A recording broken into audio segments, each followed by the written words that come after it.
And so at 3 different points throughout the program, we'll be stopping to take CPE questions. If you're interested in getting CPE credit, please make sure that you respond to the questions, to the polls that you see up on your screen. And then we'll be sure to get your certificate out to you shortly after the webinar. As we go through the program, if you have questions that you'd like to submit to us, just click on the Q&A link that you see on your console. And we will probably take most questions at the end of the program because we have a pretty jam-packed session going on today. But you know, we might be able to take a question or two here and there throughout the program. If you have any kind of technical issues, please email us at support, SUPPORT, @xbrl.us, and we will do our best to get you back up and online again. So I just want to give a couple of quick opening remarks. We're very excited about our program today. You know, and I thought it would be helpful to just level set a little bit about what XBRL is and what's really the intersection of XBRL and sustainability standards. XBRL is an open financial data standard. It is used throughout the world today to render data into machine-readable, consistent, accurate, and timely data. It's used in lots of different reporting domains here in the United States. XBRL is used to render corporate US GAAP financials as well as FDIC banking data into machine-readable format. This year, it is going to begin public utilities will begin reporting in XBRL format as well. And it's even more widely used outside the US for reporting by government agencies, as well as public and private companies. And today we're very excited about sharing a new initiative that is designed to transform sustainability data into structured format, again, to make it more timely, more accurate, more actionable, and more accessible. ESG reporting, of course, has been a very important component of the evaluation process for investors, particularly in non-US markets, but is quickly gaining traction here in the United States.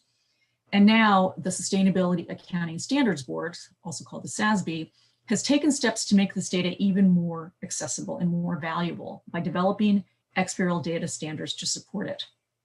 These standards can be used by public companies to make their data more functional, more timely, and more accessible. Today, public companies only submit data from their financial statements and from their footnotes in structured XBRL format, but we look forward to a day sometime in the future when other types of data, like sustainability information, is also made available in structured format. So with that, I'm going to turn to our next slide and just quickly review the agenda that we have for today. We've got some terrific speakers, and I really want to thank all of them for joining us. We're going to start off with a review about the standards for sustainability. Madhu Matthew is Director of Technology at SASB. He has more than 15 years of progressive IT and technology experience. As a technologist and business strategist, Madhu has developed and applied technology solutions to drive business information. Mike Slutsky is Risk Assurance Director at PwC. He has been the lead developer of the SASB taxonomy, and PwC is a founding member of XBRL US. So they're going to start us off with a presentation about the standards themselves, both the SASB standards as well as the XBRL standards developed to support them. We'll then take a couple of quick CPE questions. We'll go on to a panel of corporate issuers, including Suzanne Stormer from Novo Nordisk and Marco Masip from Telefonica. We'll follow that with a panel of XBRL service providers with Anna Kwok from Workiva and John Tresolino from Donnelly Financial Services. We'll follow that with a couple of additional CPE questions and then have a panel of investors. And for the investment panel, we'll have Hamani Padki, who's with Wells Fargo Asset Management, and Christine Tan from Idacity. And then finally, Christine is going to lead us through a demonstration of analyzing corporate sustainability data. And we'll follow that with a couple of additional CPE questions. So as you can see, we have a pretty jam-packed schedule. Thanks to everybody for joining us today. And I am now going to turn it over to Madhu, who's going to walk us through a little bit about SASB standards. So I'm going to stop sharing my screen here, Madhu, and turn it over to you. Thank you, Michelle. Thank you, everyone, for joining today, taking the time. Really excited to kind of showcase what we've done in the space. So let me go to presentation mode.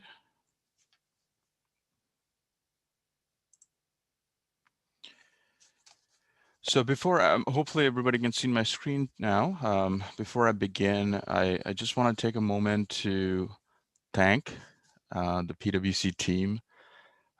Their engagement really supercharged our efforts with XBRL. So a big thank you to Mike Slutsky and the PwC team. Without their help, this would not have been possible today. So thank you again.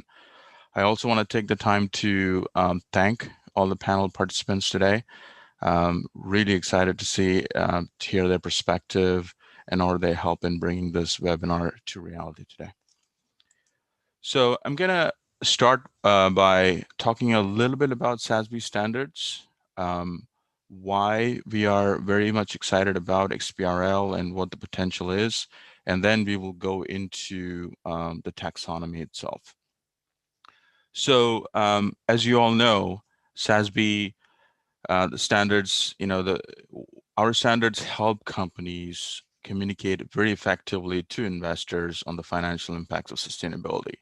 So we are razor focused on financial materiality, and our standards are very industry specific, and everything that we do is informed by the market. And in our interactions with the market, one message is loud and clear. Everybody wants access to source SASB data. Today, a lot of companies are spending way too much time and effort into scraping and parsing unstructured sustainability data. So XBRL is that, the foundation element where we can actually transform that so that it is machine readable, structured, easily and readily, timely available. So this is why we are really focused in on this effort. So I talked about being informed by the market. So let me talk a little bit about the outreach that we are doing in the market.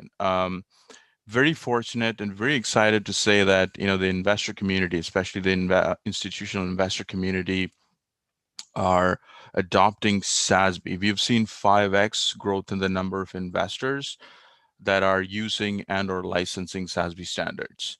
So that is about 175 firms in 20 countries with AUM of $58 trillion. So that is a very powerful demand signal for the SASB data. And most recently, some of the leading institutional investors published an open letter to data providers to make SASB data readily and easily accessible. So that is truly one of the most powerful demand signals for this data.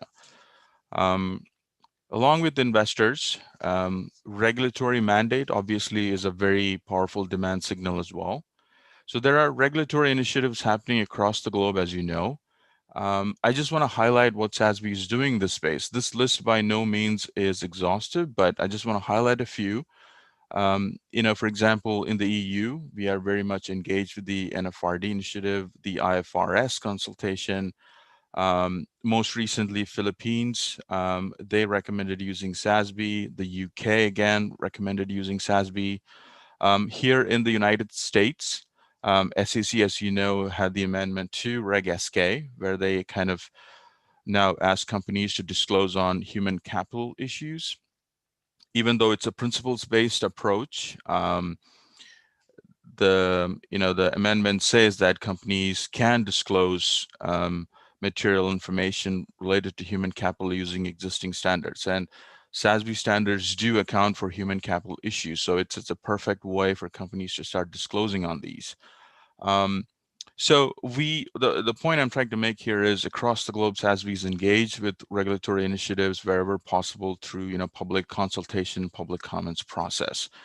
And the hope is that this is widely known and accepted going forward. In terms of demand signals, the one other thing I want to highlight is the fact that stock exchanges globally are also encouraging companies to use SASB standards to disclose on sustainability.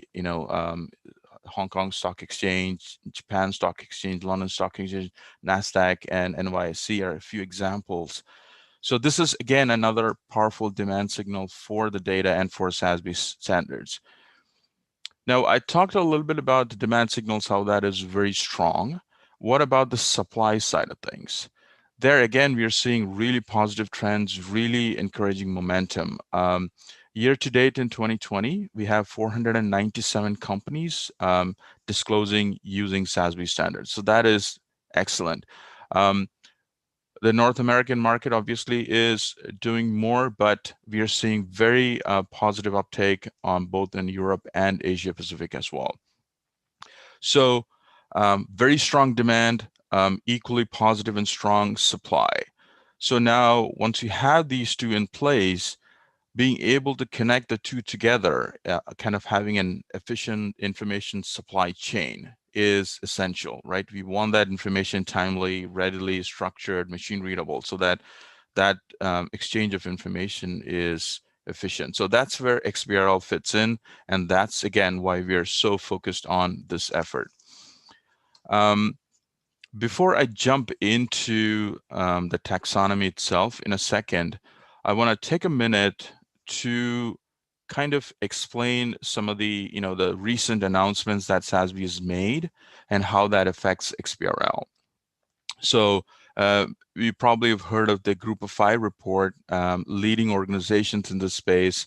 SASB, CDP, CDSB, GRI, and IRC came together to with a statement of intent to say we will work together towards a comprehensive corporate reporting system. And also another recent announcement was the fact that SASB and IRC released an intent to merge.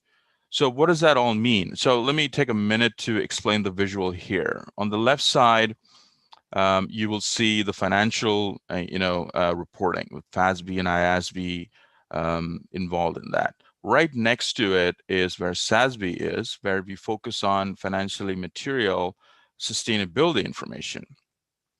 And if I can use the analogy of a house, at the top of the roof is the IRC framework, which talks about integrated reporting. So in our sense, in that sense, the IRC framework and SASB standards together, form that nice little house of integrated reporting. So in that sense, there's a lot of synergy in that intent to merge. And then our hope is that we will accelerate integrated reporting and integrated thinking. So SASB is very much focused on the financial materiality enterprise value creation space. But we are equally, recognize the importance of GRI. We are actively collaborating with GRI. GRI standards, as you know, is designed for communication with multiple stakeholders. Issues like that affect people, planet, and economy are important. So GRI standards help that. So our hope is that SASB and GRI will continue to collaborate going forward and make sure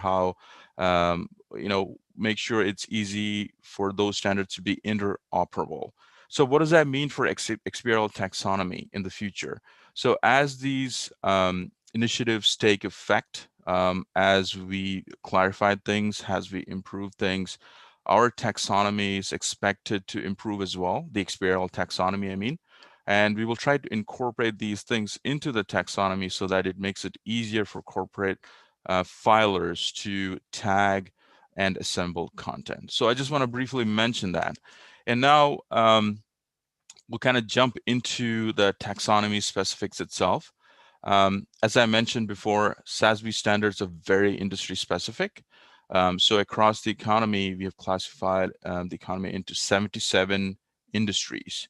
The companies that we are highlighting today in our webinar, Novo Nordisk, for example, falls under the biotech and pharma.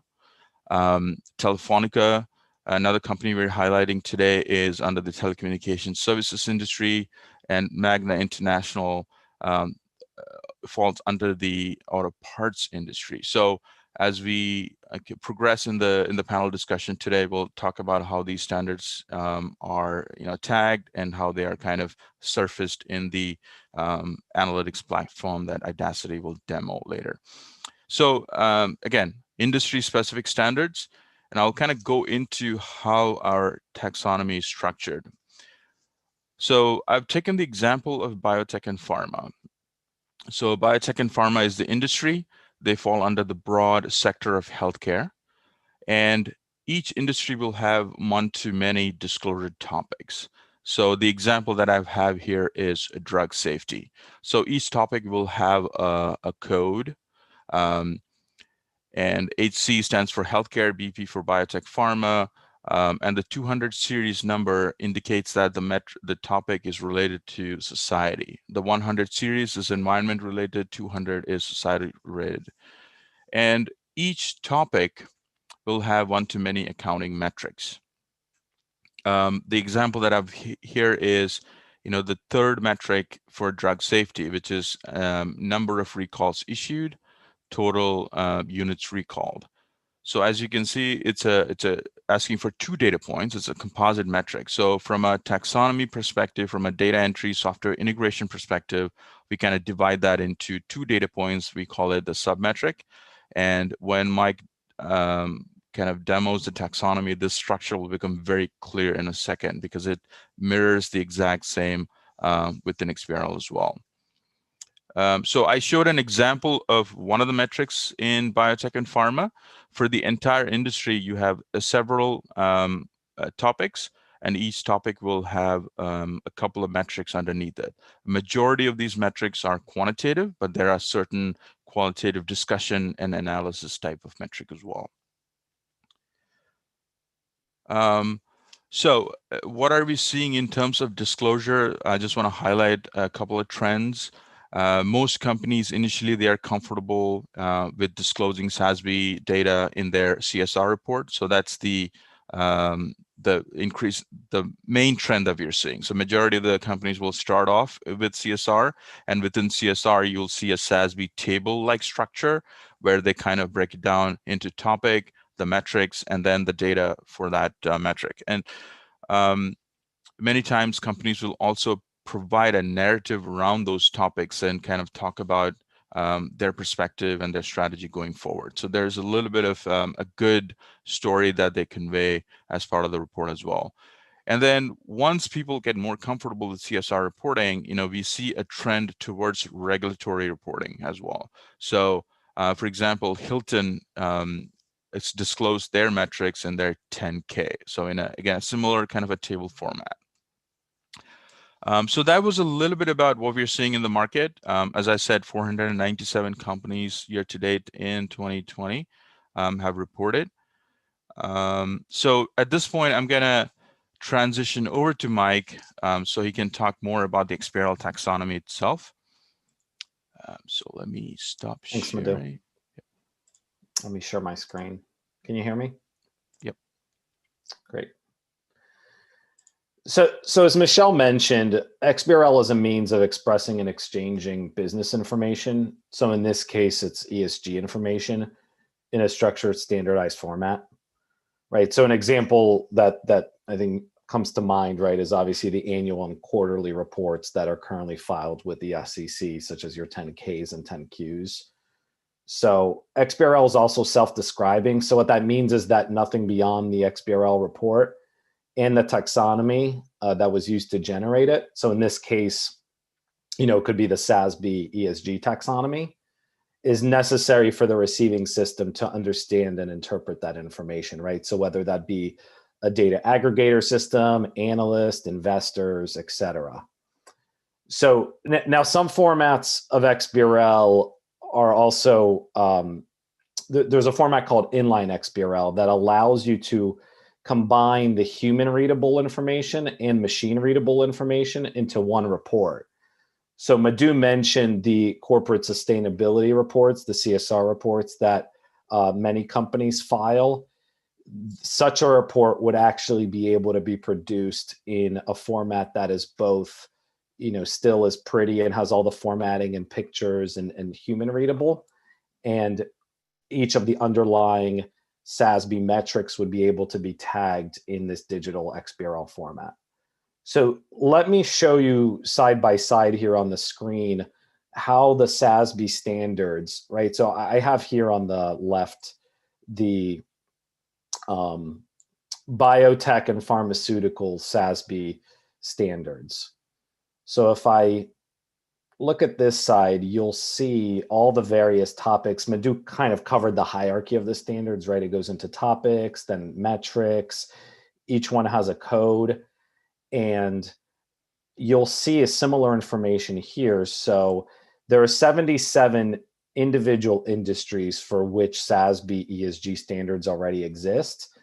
And in the SASB XBRL taxonomy, they're structured in a similar format. So you see all the 77 different industries. And then if I open up biotech and pharmaceuticals, I have here the same information, but this is now the XBRL information that companies can use to digitally tag their ESG metrics in a format that can be easily digitally consumed by users of this information. So if I open up here the accounting metrics, you can see these are the accounting metrics, and then each topic has its own section. So let's just take, let's say, affordability and pricing. You can open up affordability and pricing. Now, these abstracts, you would not tag information there. That is just for you to easily find the elements that are needed or the tags to tag the relevant SASB metrics. Each disclosure could be tagged as a whole. We've seen companies do that where they'll just maybe state a couple paragraphs on affordability and pricing, not necessarily addressing any one of these specific metrics, but just talking more broadly about how they think about, in this case, affordability and pricing. So they would be able to use something like this. And then each of these underlying metrics has the necessary element or elements to tag that particular information. So you'll see here's the number of settlements, so on and so forth, and that specific tag that they could use to tag it either in their CSR report, or if they do include that information in, let's say, a 10K or the like, they would be able to perform that in a similar fashion. Here's another example of the, here's the percentage changes in average list price and average net price. So this is, of course, talking about two distinct concepts. So here's two distinct tags that can be used as an example. And then that information can actually be geographically segmented. So XBRL, one of its benefits is also to be able to break apart information into segments. So I can say, here's that information for, the Americas versus Asia, et cetera, et cetera. So just to really sum this up, you see how the structure is very similar. The intention was to make this very easy for both filers to tag their reports and for consumers of this information to be able to easily pull the necessary information. So it was mirrored in this respect by design. And for those who are pretty familiar with the US GAAP taxonomy, the IFRS taxonomy, and the like, you notice that the structure here is consistent as well due to the amount of individuals that are familiar with those specific taxonomies.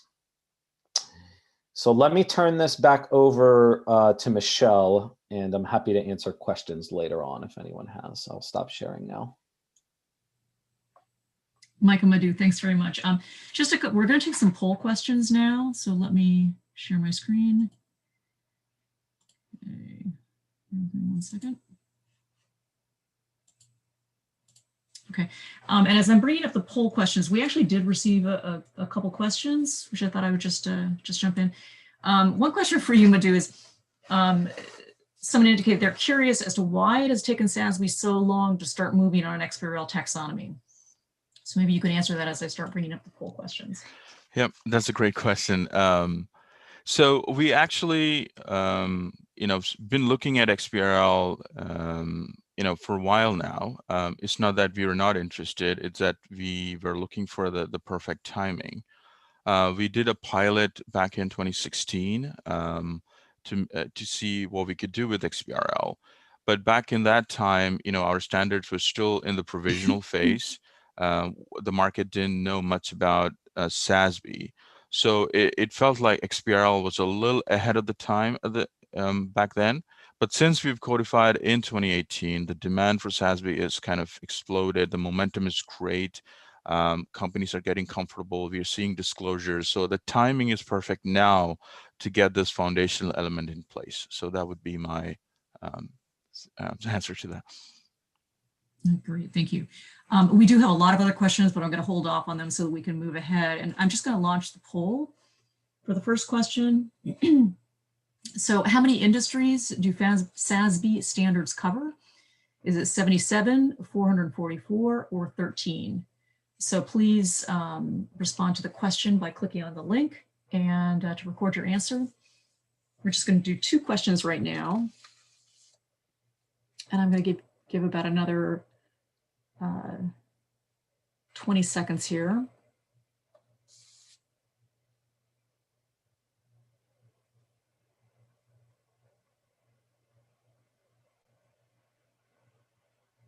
Okay, just like another 10 seconds for everybody to respond. Okay, I'm going to close down the polling now. And just how many industries do SASB standards cover? The number is 77. Okay, so I'm going to go to our next poll question. Okay. And the question is, which of the following exchanges reference SASB standards? The Shanghai Stock Exchange, the Hong Kong Stock Exchange, or the Bombay Stock Exchange? Which one references SASB standards? We'll do like another 20 seconds here. Emma, you can let me know if I gave her an incorrect answer here too. So.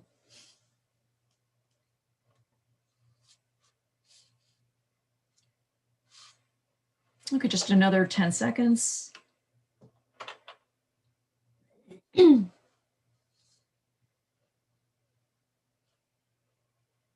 Okay, I'm going to close down the polling so that we can move ahead. And the correct answer is the Hong Kong Stock Exchange. Okay, so those are our poll questions.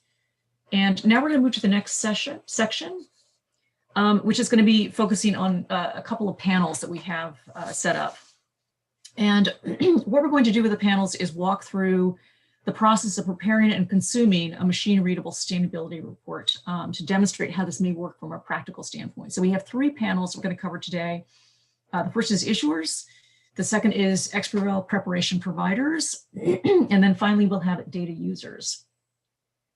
So I'm going to move on to our first panel. And I'm going to ask Suzanne and Marco to share their videos along with Madhu. So Madhu, thanks for staying up. And let me just make a quick introduction. Suzanne Stormer is Chief Sustainability Advisor, Vice President at Novo Nordisk, where she leads their efforts to be a sustainable business and has oversight of corporate sustainability-driven programs. Suzanne is also a member of the board of the Access to Nutrition Foundation. She's a member of the International Integrated Reporting Council, adjunct professor of corporate sustainability at the Copenhagen Business School, and a visiting professor at UC Berkeley Haas School of Business. Our second speaker is Marco Masip. Hello. Hey, Marco. He is head of ESG investors and non-financial reporting at Telefonica. Marco has more than 20 years experience in the field of strategic management and sustainability. And we also have Madhu is going to stay on with us for a couple of additional questions. So I'm going to just jump into our first question here, which is really for both. And what trends are you seeing in the corporate world around providing sustainability data? Is there a difference in investor interest globally? And is that changing? So I'll offer this up to Suzanne or Marco, whoever wants to jump in first. Well, I must say, sorry, Suzanne, I take the stage first. I think we all understand that there has been a huge investor change in the last few years, no? And what has happened in these last few months of pandemic is not just that the investors are caring and pursuing and asking for much more sustainability data, is they are getting deeper into that demand, and they are actually going more to the social and data and put it to the level of the environmental and governance data that they were demanding already. No, I must say, in our case, we don't see a huge difference between geographies. I mean, European and American investors have shown significant interest in this kind of data so far, and I think they are increasing that as they integrate sustainability data into their own decisions. Okay, thank you. And Suzanne? Yeah, just to complement what Marcus said. So what we see is that from both investors and other users, there are requests that information is comprehensible, that it's reliable, and that is comparable. And that, of course, all speaks to the logic that SASB has established with its sector-specific standards. So I think we have a very good starting point here. And also I want to emphasize, when you talk about the changes that we see and also the differences in geographies, maybe it's not so much around the data, but we do see some changes or some differences in the areas of interest, whether you speak to investors in the UK or in France, in Middle Europe, or indeed you speak to American investors. One thing they have in common is that they all want to see information that is decision useful. And what is important for me to emphasize here is that it has to be decision useful from the investor perspective, so that investors can assess, is this a company we want to continue to invest or disinvest in based on our criteria? And as importantly, is it decision useful for the companies? In other words, can the company management use the data to make better informed decisions? So I think that's where we are driving at, and it also means that these data sets need to really demonstrate how companies are creating or indeed destroying value, whether it's enterprise value, as Madhu was illustrating with the house structure, or whether it's value for society. For instance, when you talk about the impacts on climate change that would be adverse from the company perspective. So I think I will stop here and leave time for us to continue the conversation. Thank you. Okay, let's go on to the next question, which it really centers around the IFRS Foundation. And in October, the IFRS Foundation published a consultation paper where they talked about the increasing demand for sustainability information. And they talked about 3 different options to address improving ESG reporting. One of those options was to set up what they're calling a sustainability standards board, which would be designed to bring the disparate standards together. And, given your experiences in reporting, tell us what your thoughts are about this proposal, about the idea of greater standardization.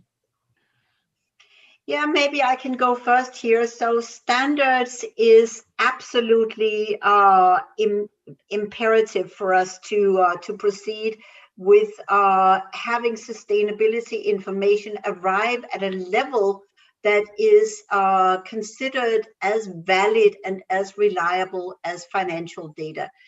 So when everybody looks at financial data, there is a consensus that this is information you can trust. Whereas with sustainability data, as we've also seen and heard previously in this panel, some of it is narrative and some of it is data. Mm-hmm. But if you don't have very clear accounting principles, such as the ones laid out by the SASB standards, then you really don't know if you are able to compare apples to oranges or not. And so in that regard, the European Commission is working right now on developing a European set of standards. And my hope, of course, is that these standards, which are really, accelerating. I happen to be a member of the project task force that is supposed to recommend what these standards would look like. These would have to be compatible with a future international or global standard. Okay. Yes, by its own definition, there shouldn't be a lot of standards, no? So standards have to converge, and for issuers, for companies that like ours that prepare information for stakeholders, to put it bluntly, I mean, we cannot swim in that ocean of standards and requirements without knowing exactly where to go, no? So in fact, I think we welcome very much those efforts.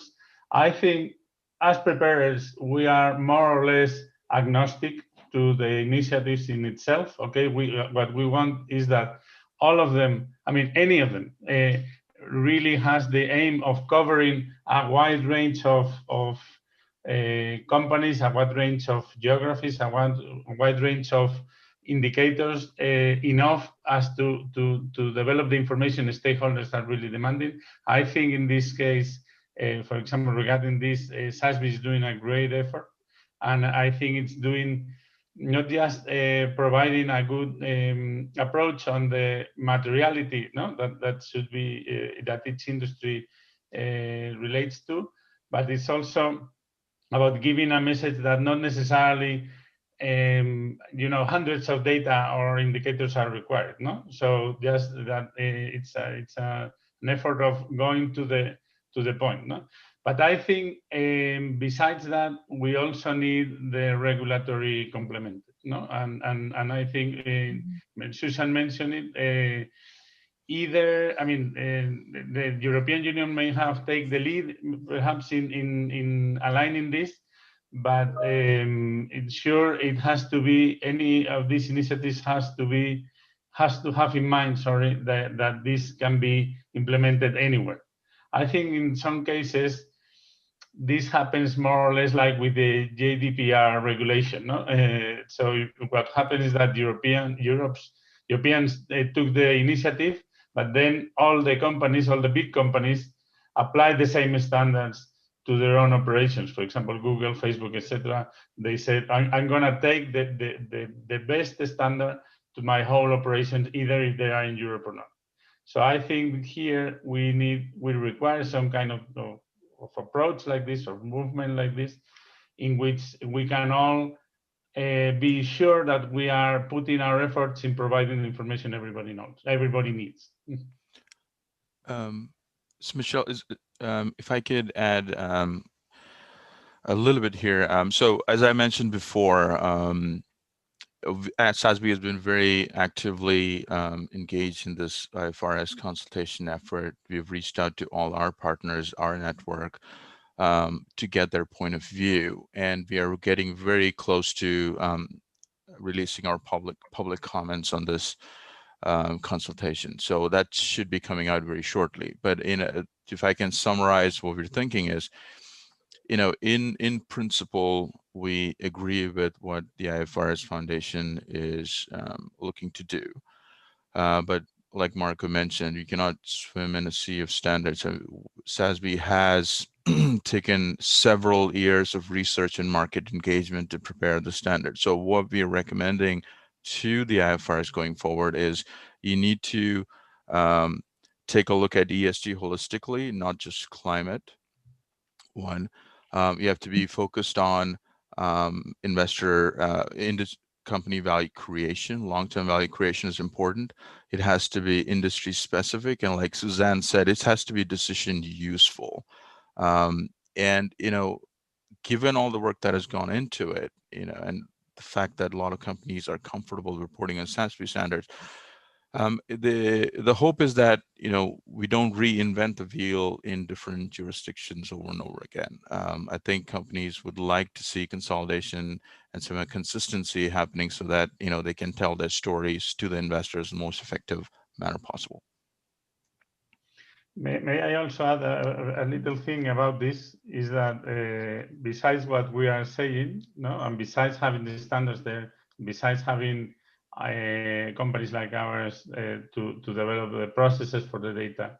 I think this also requires investors and stakeholders, but I would say particularly investors, to have a better understanding of the companies and the industries, okay? Because, for example, so far, they just needed to have a few inputs, a few ideas on how the financial flows would apply to each of the industries, okay? And then it was easy to say, this is better than the other, no?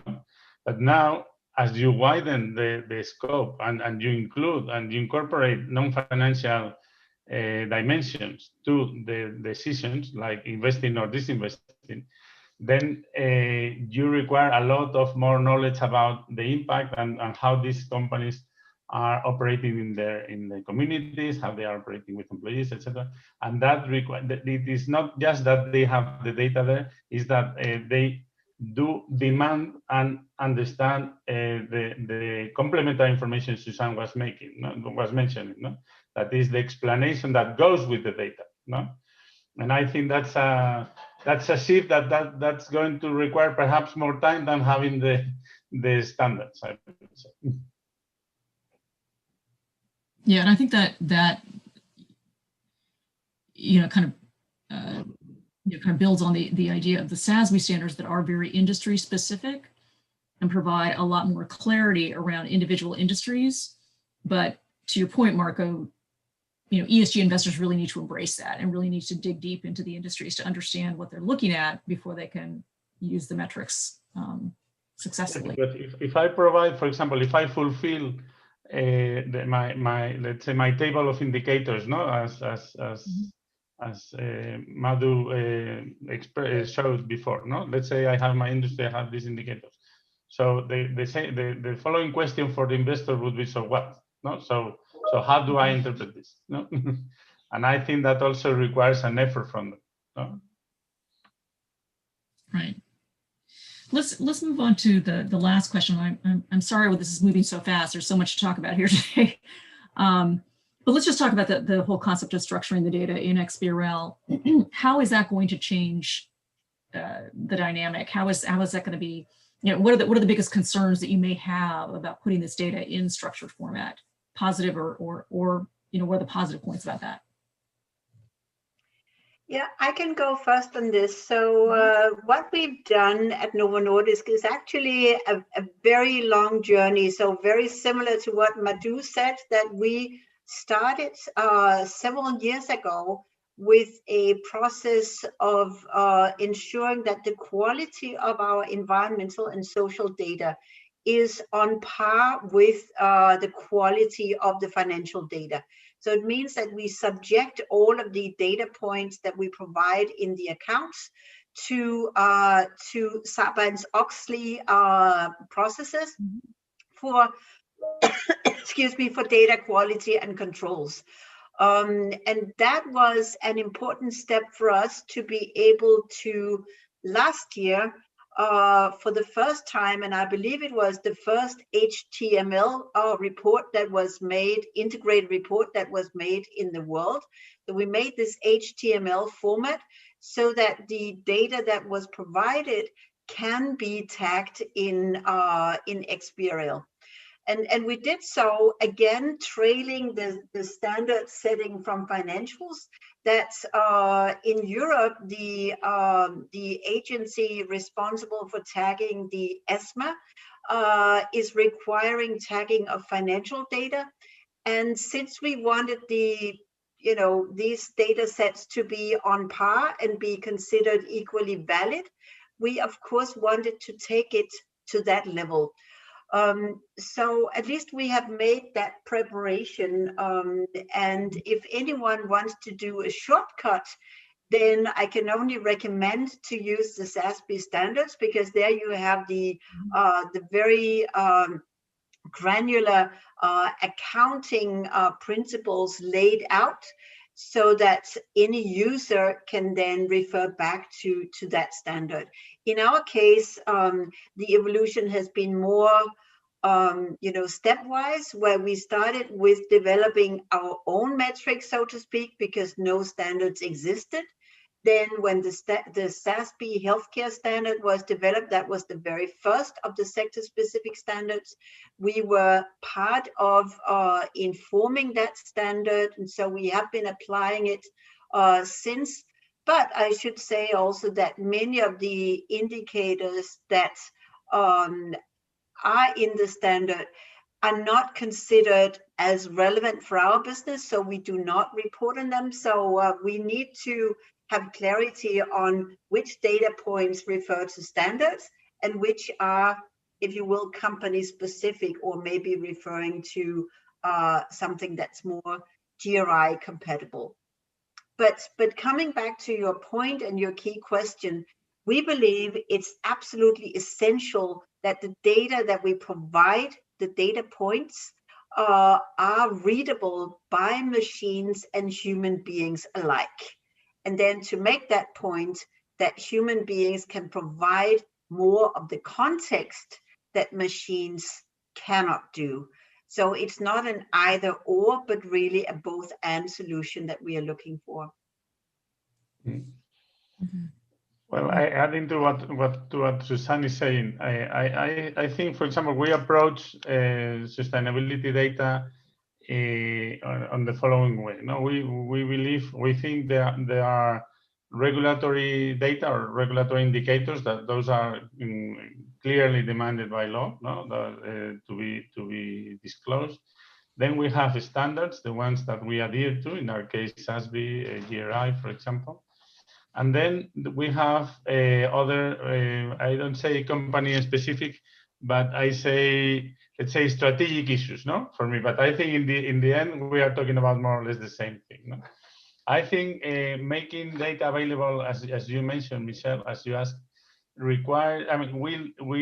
at least change two things, no? Which is the availability of data and the comparability of data. And this is something that we that are in the, let's say, sustainability parts of the company are willing that to happen. No, we need that to a lot, either because we want to, let's say, to make sure that we are comparing apples with apples, no, which is something that we are not really sure right now. But also we want to address that in order to make sure we make a difference between with our competitors, no? And our usually company managers, top managers, are asking us for the same, let's say, comparisons and the same analysis they apply to the financial side, but we are not really able to do so because, as I say, comparability is not really there. Our availability is not really there. No, so I think that's the biggest change. I think that would mean that would mean for us. Okay, great, thank you. Just in the interest of time, I think we need to move on to the next panel. So Suzanne, Marco, Madhu, I want to thank you so much for your insights today. We do have a lot of questions and we'll try to take some of those at the end. If we don't get to everybody's question, we will, pull them in and put together a Q&A that we'll send out to the group. So with that, ask our next panel to come up. And our panel is going to be XBRL providers. So we have Anna Kwok. Anna is Vice President of Structured Data Initiatives at Workiva. Workiva has been a member of XBRL US since 2011. And we also have John Trizolino. John is Director at Donnelley Financial Services, now called DFIN. And DFIN has been a member of XBRL US since 2001. Both Donnelley and Workiva are members of the Center for Data Quality as well. So with that, I want to see, do we have them up here on the screen? Great. Okay, thank you. So we have a couple of questions here I wanted to address to you, and Workiva and Donnelley have been kind enough to help us prepare some sustainability reports in XBRL format. So that's what we're going to be showing and demonstrating later on in this session. So thank you very much for your participation and contribution there. So the first question is really just, again, looking at trends. Both Donnelley and Workiva work with lots and lots of issuers. And I'd like to hear a little bit more about some of the trends that you're seeing among your clients in terms of sustainability reporting. So maybe, John, if you want to kick off. Sure. Thanks, Michelle. I'm happy to be here today. Yeah, just following up on what Suzanne was saying, the evolution of reporting happens differently at many companies. They're on their own ESG journey, but what we've noticed, DFIN has surveyed public companies in 2019 and 2020 across a variety of market capitalizations and industries. And what we're finding is that there's a dramatically higher number of companies that have begun reporting on board oversight of ESG. In fact, when asked, does your company have board oversight of ESG, 73% of the companies reported yes in 2020, relative to only 56% that said the same yes in 2019. Increased board oversight of ESG issues is also aligned with greater attention awarded on ESG issues by corporate management. And when asked whether your company has conducted a materiality assessment for understanding the company's ESG risks, 17% more said yes in 2020 compared to 2019. So we're clearly seeing an evolution in how information is disclosed. Also, on the publication of ESG data in sustainability reports is clearly on the rise as well. DFIN found that nearly 2/3 or 64% of issuers responding to our survey produced ESG reports compared to only 51% in 2019. In addition, and this goes to the point of our call today, there is a movement from not just disclosing information, but to disclosing, as Suzanne mentioned, decision useful information. So companies are reporting on their ESG activities and turning to recognized standards like SASB and GRI. And we've noticed a 23% increase in companies disclosing ESG reports that conform with the GRI standards. And so that is up 11% year over year. And we fully expect that trend to continue. Thanks, John. And Anna, I know that you have seen a lot of activity among your clients working on sustainability reports as well. Maybe you can share that with us. Yes, of course, Michelle, I'll be happy to. So we're definitely seeing more and more companies on our reporting platform publishing either standalone sustainability reports or integrating non-financial metrics into their annual reports. And as a part of that, what we are seeing is that they're involving a lot more new teams into the process. And it just really all depends on the industry. Obviously, the ESG team and the legal teams are, the main teams, but really the contributors can be from basically any part of the organizations, and especially for the large multinational companies from any geography, HR production team, site managers, R&D. And then obviously, really big components of that is the upstream data contributors that have to be collaborating in that process as well. Great, thank you. Let's move on to the next question here. How would preparing sustainability metrics in XBRL change the reporting process for issuers? Yeah, a good question. Issuers are already preparing complex financial statements in XBRL format because XBRL is a standard technology. Adding tagging for sustainability metrics would appear to be pretty smooth. The SASB taxonomy overall structure, as Madhu laid out, including element labels and references, make connecting the correct XBRL concept with SASB more straightforward as far as a reporting task. And we've noticed both public and private companies are evolving their disclosures on ESG.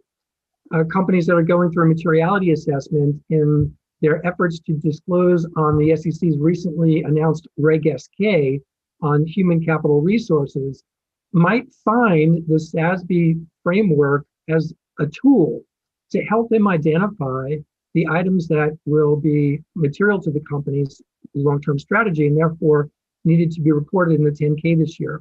And so using the SASB's reference guide as a way to inform those disclosures, again, following where Suzanne is going, the internal reporting team would probably add financial controls over the data sets to make sure that the information that's being captured by management, the decision useful data, is aligned with the standards, the accounting standards, and the reference material needed to be reported to the board and ultimately reported to the markets. And so when you take that and you put that into the SASB taxonomy, you can start comparing the value creation from your human health and safety, along with your production lines, and you can get a real view of the value creation of that process. Great, thanks, John. Anna, your thoughts on the process change for your client base? Yes, we definitely echo John's view there in that higher level integrations, more holistic consideration will become very important. The ESG reporting process in itself is already very complex. Collaboration on source of truth, data integrity, is high on the reporting team's mind, as is now with XBRL coming in at the end. And the need to line up your ESG data with the XBRL. We believe that the level of standardization required will actually help teams, that basically add more clarity on how and what to disclose.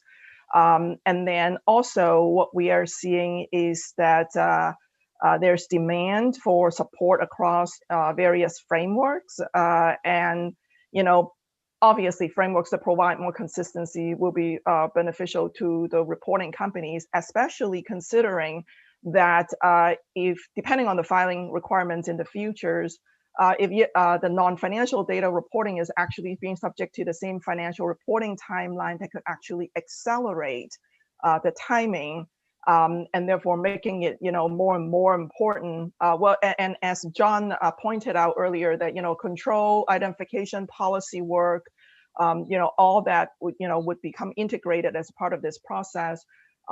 Basically integrating standards with the reporting and the XBRL and your control, just would become increasingly important.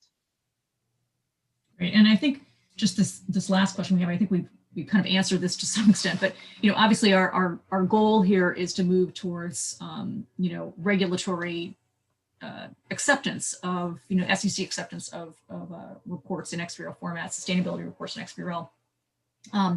Will issuers be able to use the same tools that they do today? I would assume that they'd be able to use like the Workiva and the Donnelley tools that they're using today, and services. Yes, another good question. So the infrastructure set out to produce the reports in compliance with the US GAAP for the document management and review and validation and reporting are the same platforms that are involved for the mapping and the tagging of the SASB standard. However, before that happens, and we're clearly a while away from XBRL being tagged and filed at the SEC. Before that happens, there is an opportunity, and it's happening right now, and Christine will talk about this a little bit more. On the human capital disclosures, we're seeing a marked difference from the November 9th mandate for the compliance with Reg SK. And some companies are reporting both qualitative and quantitative data sets. And in doing so, the SASB taxonomy for human capital cuts across all different industries. And so you're looking at employee health and safety, employee engagement, diversity, inclusion, labor practices. And when you begin to dive down into some of those reporting, you might notice that human impacts on the company's supply chain are not directly involved with employees, but nevertheless they're managed through indirect channels, such are resulted with a review of the SASB's business model or innovation dimension. So it's important when you're looking at your disclosures to not just look within your specific realm within the SASB, but also to look at what would be defined as social capital if it's not in the human capital related topics. And I think we'll cover more of that when Christine talks about it. But all of that happens first. And then when we move into the mapping and tagging, that follows on using the same infrastructure that we put in place for the US GAAP or the ESEF tagging to the IFRS. Anna? Yes, and we all obviously think that it makes perfect sense to have non-financial data available in XBRL format just as financial data, because they're both very key indicators of company performance. In fact, for us, the reporting process as well as the XBRL production process are managed all in one centralized platform, and they're both done exactly the same way. And so from that perspective, I think that the market is actually quite ready. Great, thank you. Thank you both. We're going to move on to CPE questions now. And I'm going to go ahead and share the first poll, or the third poll actually that we're doing. So hang on one second. Okay, so again, for those of you getting CPE, please make sure that you respond to the questions that you see here. Okay, the question, in which of the following countries have regulatory rules related to SASB standards been adopted? In India, in the Philippines, or in Canada? In which country have they been adopted? Okay, we're going to take about another 25 seconds here.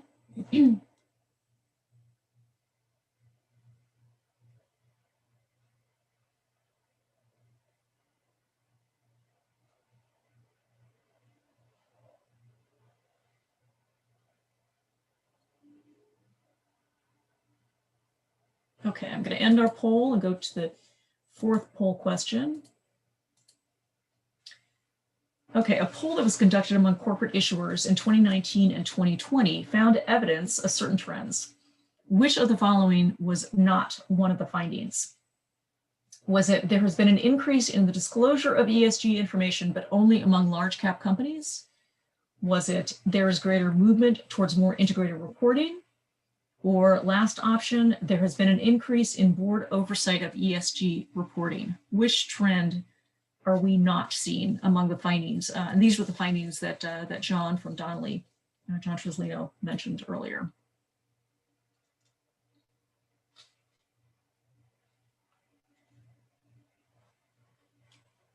Okay, and also just the answer to the third poll question, which country has regulatory rules related to SASB, was the Philippines. And we're going to close the poll on this question now too. And this one, the finding that was not accurate is there's been an increase in the disclosure of ESG information, but only among large cap companies. So it's actually among all kinds of companies. So thank you for responding to the polls. And now we're going to go to our next panel session on investors and data providers. And we're very happy to have with us today some great speakers.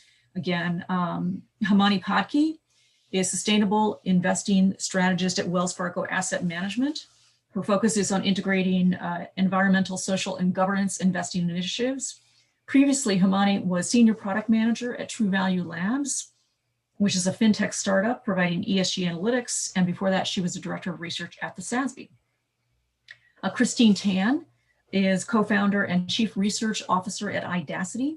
Idacity is a global data visualization and analytics platform that relies on structured data. Christine is also an accounting professor at Hunter College in New York, and she was a member of the XBRL team at the Financial Accounting Standards Board that supports and maintains the taxonomies used for US GAAP reporting to the SEC. So welcome, Hamani and Christine. Thanks very much for joining us today. So we're going to go into a few questions, and then that's going to lead into a demonstration that Christine is going to give, showing how she's able to consume some of the sustainability data in XBRL format. So our first, kind of obvious question is, how do investors use corporate sustainability data? And Hamani, maybe you want to start us off with this. Sure, and thanks for having me, Michelle. So for us, there are a few different ways in which we look at sustainability data. We're an active manager, and our investment teams, for the most part, have a bottom-up fundamental process, whether it's in equities or fixed income. And they incorporate sustainability information in a way that's suitable for their own asset class or strategy. So their information needs might differ. And as part of that, analysts do look at, published corporate sustainability information, but we also use a few different third-party data providers, and they themselves look at corporate sustainability data, and they add their own analysis and interpretation of that data. Like the previous panelists were saying, there's an element of interpretation there. So they do that in the form of ESG scores that we, as investors, consume. But we also, what we do is we've developed a proprietary in-house ESG risk scoring framework for corporate issuers that we call ESG IQ. That takes into account these third-party perspectives, but it also gives weight to our analysts' own bottom-up assessments of a company's risk exposure, risk management, and also the trend or the outlook that they have for the company. And for this, we do leverage SASB's materiality map when we look at which ones are the industry-specific material topics that we want to consider. We also integrate third-party sustainability information into our portfolio risk management functions. But we also, through our stewardship and engagement activities, we do encourage companies to improve their ESG disclosures as well. We are also seeing clients of ours increasingly demanding a lot of detail around ESG and their portfolios, and so we need that type of information also for client reporting. So just a number of different ways that we use that data. And Christine, what are you seeing among your clients using ESG data? Sure. So Idacity is anchored on XBRL. And what we've also done is taken the XBRL framework to XBRLize currently unstructured documents filed with the SEC, so like the proxy statements and the MD&A.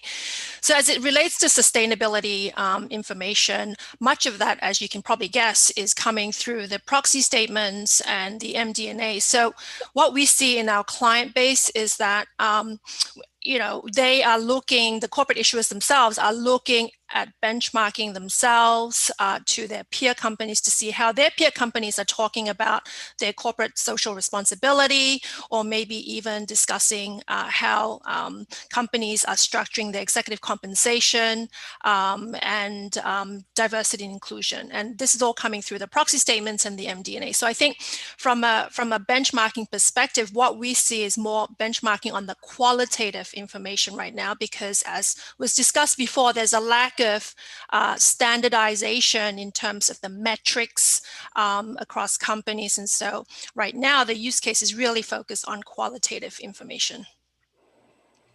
Okay, great. Thank you. The next question is, are you seeing that there's more commonly available data on ESG metrics available from US companies? I can go ahead. So as John mentioned before, the SEC in August of this year has updated or amended Regulation SK to require companies to increase their human capital risk disclosures in their business overview section to the extent that it's material. So what Idacity did was we analyzed about 187 companies that have already filed their annual reports, and we looked at their human capital disclosure risks. And thus far, sort of high-level stats, what we found was not surprising. The majority, if not all companies, are disclosing like employee count, so that's kind of expected. Some are providing drill downs in terms of employee count based on different geographic regions, different departments, and also whether or not employees are union or non-union. So that's kind of expected. But what is really interesting is we're seeing a trend in terms of companies discussing their policies surrounding attracting, training, and retaining employees. So we see nearly 2/3 of those companies discussing that. We're seeing half of the companies discussing the health and wellness and safety, how they're handling employee mental health during COVID-19. So that they're talking about health-related benefits, flexible work and remote work arrangements, time off policies. We're seeing nearly half of the companies talk about diversity and inclusion. So they're talking about gender and race-based diversity. And also we're seeing around 40% of companies talking about corporate culture. So they're disclosing their safe and ethical behavior, their commitments to customers and stakeholders, and also their engagement with their employees through surveys and some sort of feedback mechanism loop. And about 1/5 of the companies are talking about corporate responsibility. So things like their civic and engagement with their community, their charitable programs, and also some of their corporate responsibility reporting. So that's sort of high level. As John, I'm very excited for the filing season, the 10K filing season in 2021, when we'll start seeing more of these kinds of disclosures. And obviously, I think everyone is paying attention to that. Great, thank you. The next question, how how do sustainability metrics give insights into the financial health of a company? What's the connection between the financials and the ESG data? Maybe both of you could address this. I can kick us off. So I think that ESG and sustainability information and performance, that's becoming more and more intertwined with financial health of companies. And that's across wide sectors of the economy.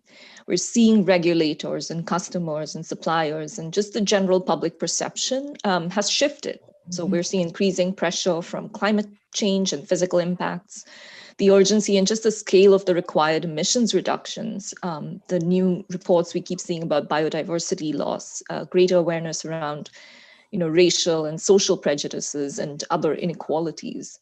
So I think that sustainability metrics, when you pair them with an understanding of the company's strategy and the general industry trends, they can provide a more complete picture of a company's financial health and the risks and the opportunities that it faces. So I'm glad you brought it up, in terms of the financial health of the company, because I think in many ways, sustainability metrics are essential, vital signs that you wouldn't want to skip in evaluating the company's health and its long-term sustainability. So I think and we're seeing this sort of trend of increasing interconnection between those two elements. Great, thank you. And following on from Himati's point, I think that what is really important in terms of the two data sets is that you can sort of see the interplay between the two data sets and get a whole 360 view of the company. And I think that as the ESG disclosures become more widely adopted and more standardized, the ability for the investor and data aggregators like us to be able to transition with ease between the two data sets and to help investors connect the dots, I think that's where the power is in terms of overlaying ESG metrics with financial metrics. Great. And then our last question, which just really leads into the demonstration, is the idea of structuring this. We talked about the XBRL taxonomy, and what is that going to mean for access to this data? And Himati, I don't know if you want to address that, and then we'll just turn it over to Christine, who's going to give us a demonstration. Yeah, sounds good. So I think ultimately adding structure and rigor to ESG data will provide investors with confidence in using the data. And investors like transparency. I think the structured format will help improve that transparency in the marketplace if everyone's following that same sort of standard. And there are many reasons that third-party data providers, they diverge in their ESG assessments. And this has been talked about a lot in the industry.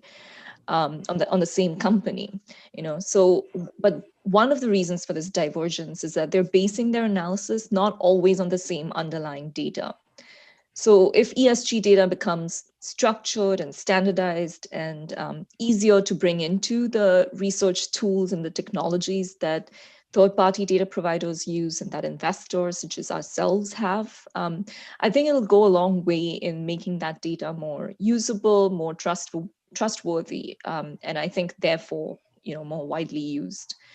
Having said that, I don't think it's a magic solution that's going to fix all problems of ESG data and the interpretation and so on, but I think it'll definitely help with the basic process of collecting that information, bringing in the information into existing processes and tools, which I think will speed up the kind of use of that data.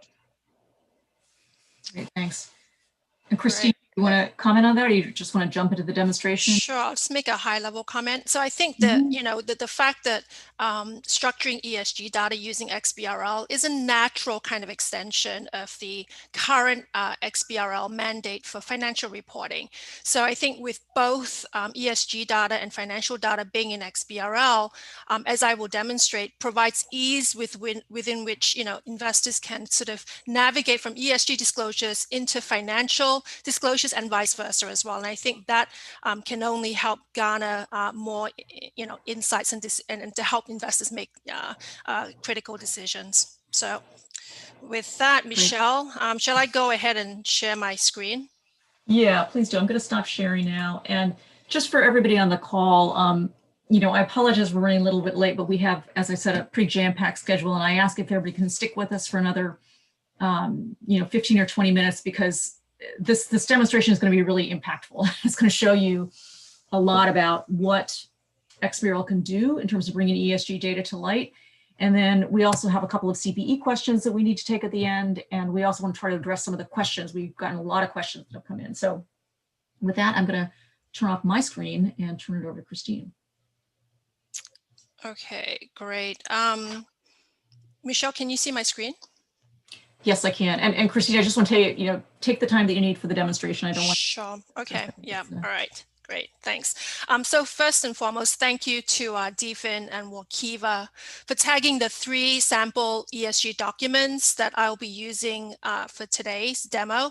So my goal today is really to demonstrate the benefits of standardizing and structuring ESG data and show how it can be used in conjunction with financial data that is already being tagged with XBRL. So I will start off with showcasing the 3 inline ESG documents tagged by DFIN and Workiva, and then I will show how linking ESG data to financial data and disclosures can provide additional insights. And then finally, I will be showing some early examples of companies disclosing the human capital risk. So what you see in front of you right now is the Novo Nordisk ESG disclosure that was tagged by Workiva. And you can see that this is the inline filing. And around certain data points, you'll see little red lines around that. What that means is that this particular document has been tagged using XBRL.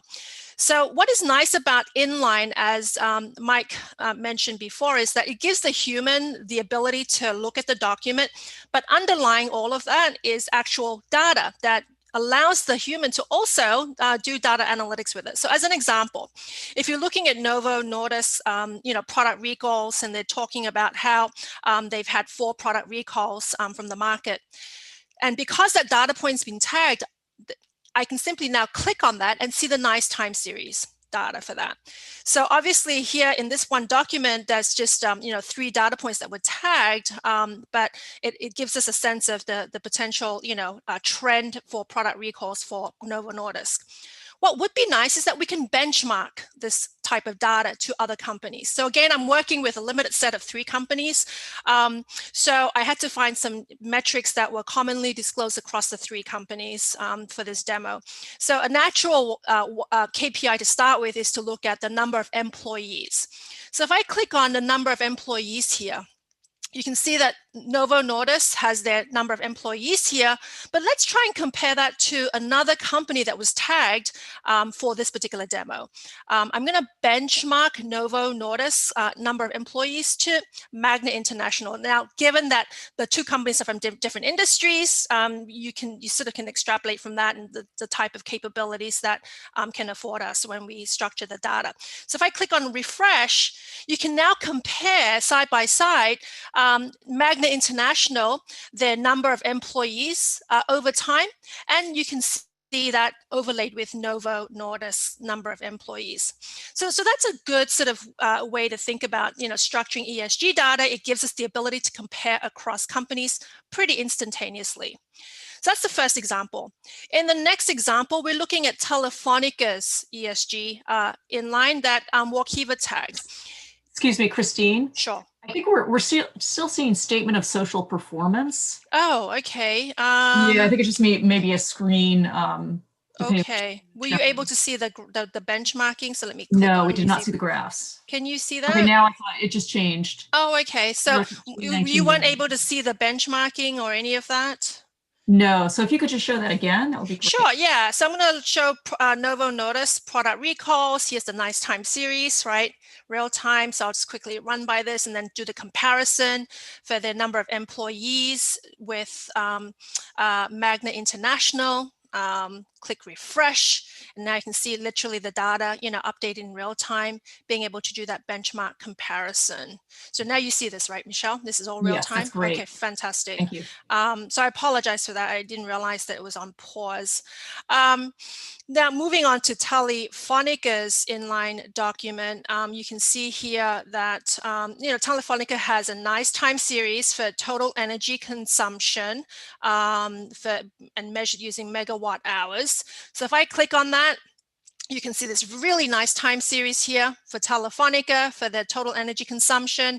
Now, again, I'm working with the other two ESG documents that were tagged by DFIN and Workiva. I had to kind of find a company, Magna, either Magna or Novo Nordisk that disclosed this. And so Magna, in fact, disclosed this. I'm going to benchmark now total energy consumption for Telefonica against Magna. So if I click refresh, you can see that now I can overlay, right, or benchmark the energy consumed between Telefonica and Magna. And you can see that Magna obviously only disclosed 3 years worth, so I was able to benchmark for 3 years.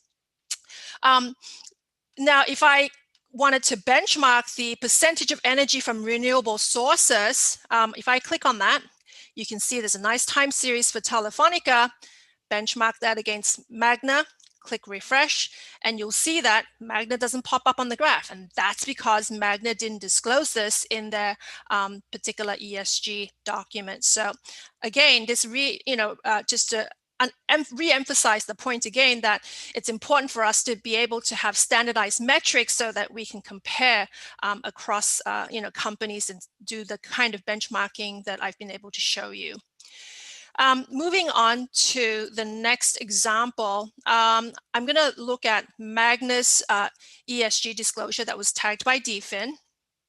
And what's really interesting here is that, they have a whole section here that talks about product safety. And, Magna is at risk for product warranty costs, and which includes product liability and recall costs and so forth. So there's a whole lot of qualitative type information here. But what Magna has also done is that they pointed out that in 2019, they have a warranty accrual that increased by 44 million, and they actually make mention of the note 16 in their consolidated financial statements. So here is the interplay, the connection between ESG disclosure and financial data, which I think is really powerful, right? Now note that this data point was tagged, so I'm going to click on that. It gives us a very nice time series of the warranty accrual increase. And this is for Magna. Now, when I click on the second tab, you'll see that because this is in fact a US GAAP concept, DFIN had tagged this using the US GAAP element right up here. And what is also interesting is that within the company's SIC code, there are 77 companies, nearly 20% of their peers or their competitors also disclose this. And who are they? If I click on the view here, you'll see that these are the companies that have used that same tag.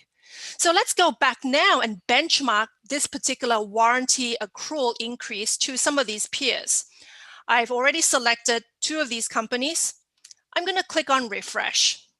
And so now we can actually line up the warranty accrual increases and benchmark across these 3 companies, Magna, Allison Transmission, and American Axle. But what if I wanted to add another company? Well, the fact is, because this data has been tagged in XBRL, I can do this type of analysis on the fly. So I'm going to click on the second tab, and I can see that Borg-Warner is one of the other peers that uses this tag. I'm going to simply just type in here Borg-Warner, and I'm going to click refresh. And there you see the data come up in real time. So I think the takeaway from this last use case is that when you have ESG disclosures and financial disclosures being tagged in XBRL, to go from an ESG disclosure into sort of financial analytics, as is the case here, it's a very seamless process, right? So what I'm going to do now is actually expand on that concept. Now, most of you would know that the SEC has required companies to tag their footnotes using text blocks XBRL for the last couple of years. So following from that example, we're looking at warranty accruals, right? So remember, we started off with an ESG disclosure looking at product recalls where the company talked about warranties. And now I'm going to drill into the warranty accruals. So I'm actually going to do a textual search for this. I'm going to search on warranty accrual or warranty obligation. I'm going to limit my word search to 3, so which means that these words have to be within 3 words of each other. And following on from that example for Magna, I'm going to select Magna's industry. So I'm going to type in Magna here. go to peer group, pull up the 77 companies, and now I'm going to execute this text search, right? Again, this all started with looking at the ESG disclosure. Now that pulls up 32 of these companies that have some mention of warranty accruals. And actually, let's just focus on BorgWarner, the company that we had benchmarked Magna against before. So now I'm pulling up BorgWarner's product warranty footnote. Click on that and you can see this is BorgWarner's warranty footnote in their 2020 Q3. And here is where the interconnection between the ESG data and the financial data can really help us gain insights, because now I'm already looking into the financial data, right? The detailed financial data that started off with looking at the ESG disclosure.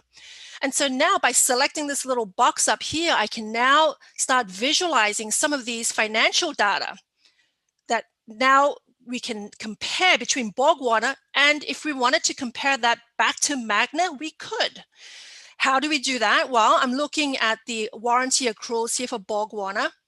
I'm going to type in here Magna International, click refresh, and now I see the warranty accruals for BorgWarner and Magna lined up next to each other. Now, there was some discussion about Magna paying, increasing its payments on the warranty accruals in the ESG disclosure, and I see the data point here. I'm going to click on the payments towards the warranty accruals, and this is for BorgWarner. But again, I can benchmark it to Magna, click refresh, and now I can see that data point lined up with BorgWarner. So again, the takeaway from this is, it's very seamless with which we can look at an ESG disclosure and then transition very easily into financial disclosure. And I think the ease with which we can do that is because the ESG and the financial data have both been structured using XBRL. Now, going back to the Telefonica example. So if we take a look at this, Telefonica example here. Telefonica disclosed the percentage of energy from renewable sources. And if you recall, I could not benchmark this against the other two companies because they didn't disclose it. But wouldn't it be nice if we could correlate this ESG metric to some of the financial metrics for Telefonica? So let me show you what does that look like. So I'm going to pull up this data visualization application. I'm going to type in here Telefonica. I'm going to pull up the energy consumed percentage, the data point that was tagged in the inline ESG document. And I'm just going to pull up one of the KPIs, operating expense as a percentage of revenues. And for fun, let's just type in earnings per share too. Now I'm going to click refresh. Okay, so this automatically defaults to a combo chart, but as a user, I can now sort of play around with the data and repackage the data in the way that I want to see it. So for instance, let's say I wanted to look at the operating expense as a percentage of revenues as a line graph, but look at earnings per share and the percentage of energy consumed that is renewable as bar graphs. I can see very clearly here that this percentage of renewable energy consumed has increased over time for Telefonica. Correlate that and put that next to earnings per share. Earnings per share has also increased from 15 to 18, but it declined in 2019.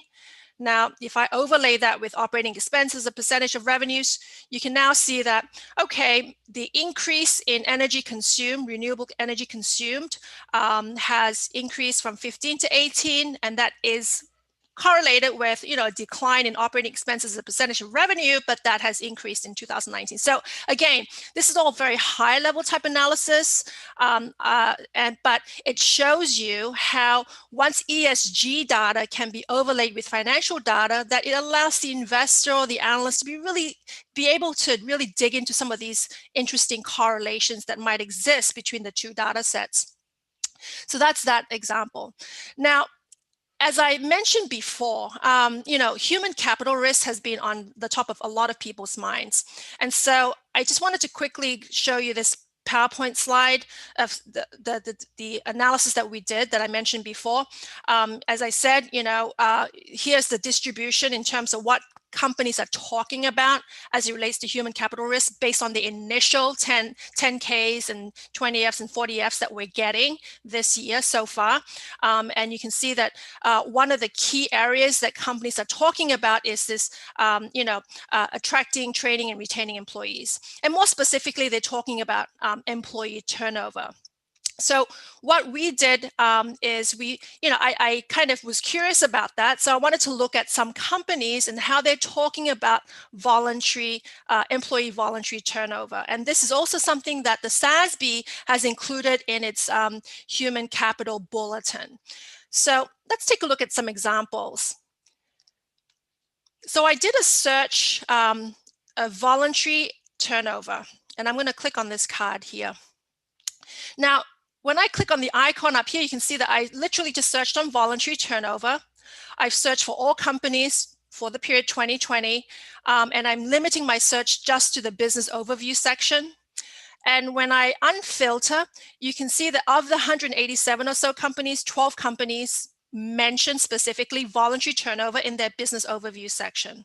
Now, if we take a look at the first company, Coherent, it will pull up the business overview here in the middle section. And on the right-hand side, you can see the highlights.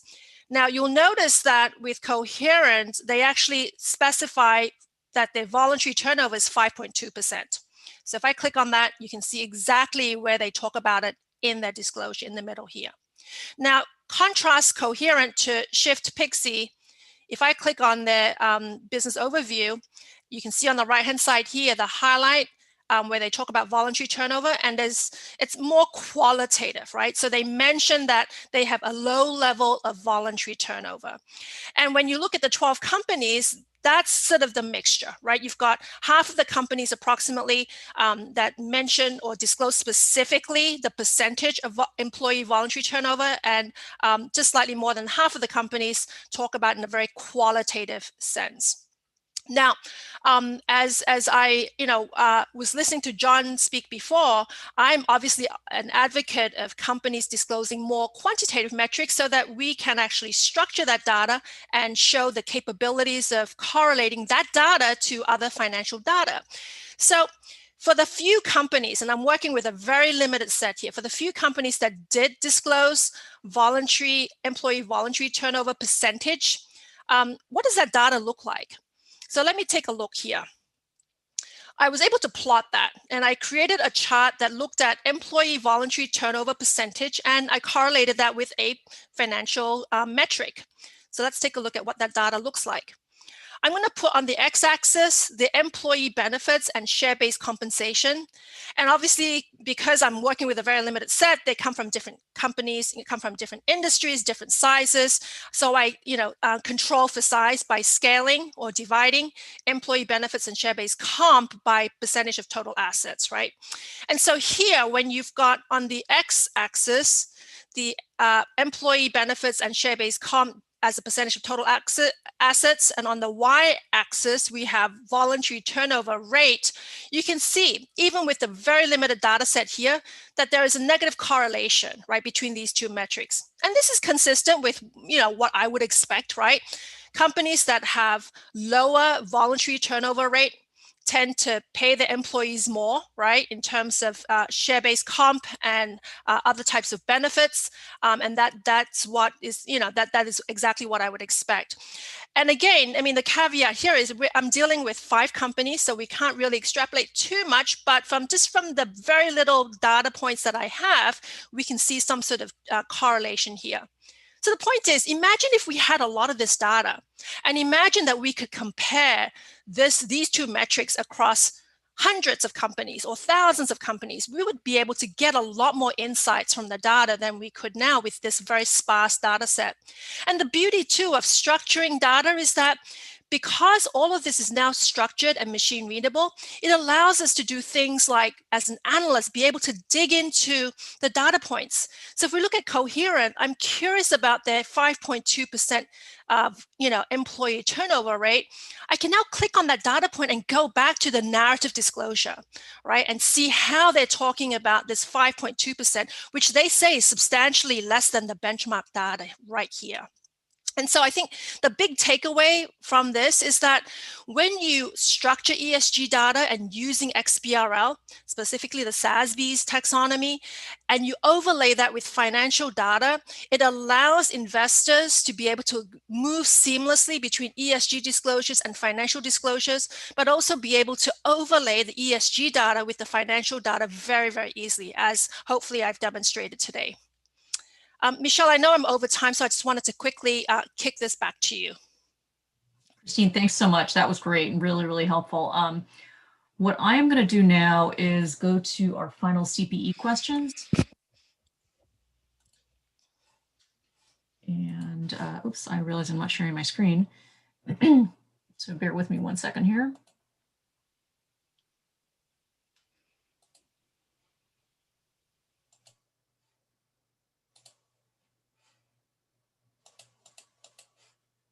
Okay.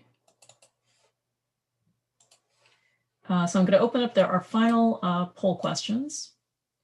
And thanks to everybody for sticking with us. I know this has been long, but I hope it's been helpful. And I think it's been really interesting myself.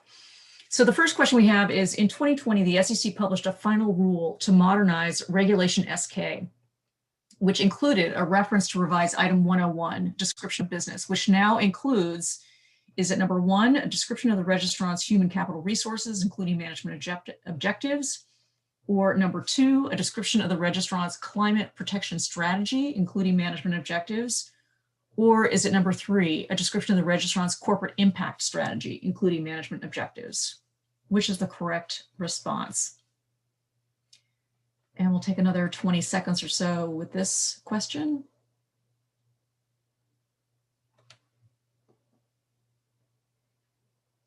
And I also want to mention that some people have asked if the slides and the replay will be made available, and yes, they will. We will be sending those out sometime after the program. So I'm going to close down the polling, and the correct answer here was Reg SK now includes a description of the registrant's human capital resources. Let me go to our final poll question. Okay. Which of the following types of corporate data submitted to the SEC by US registrants is provided in XBRL format? Is it data in issuer sustainability reports, data in the financial statements and footnotes, or data in the MD&A and earnings release? So we'll take about another 25 seconds here.